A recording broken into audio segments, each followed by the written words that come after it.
International observers have hailed the significance of the Global Civilization Initiative, saying civilizations should understand, respect, and learn from each other. The Global Civilization Initiative was proposed at the Communist Party of China in dialogue with World Political Parties high-level meeting Wednesday.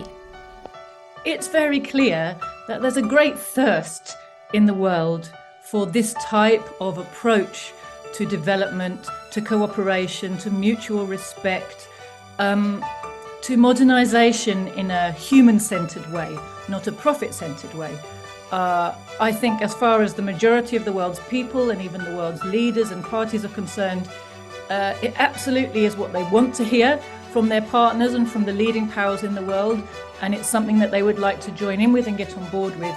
There are good things we want to take forward as we modernize and develop, and there's a way of doing that with respect, where we learn from one another, take what's best, leave behind what we no longer need, and go forward into a prosperous and a socialist future. This has become a global village due to these modern technologies.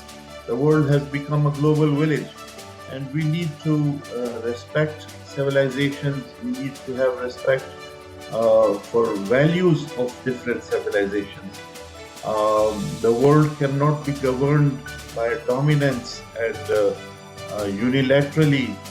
If one culture or one civilization thinks of itself as the world civilization, the world cannot be governed through this. This is a multitude of civilizations, multiple cultures, and we all have to coexist through respect, understanding, and justice.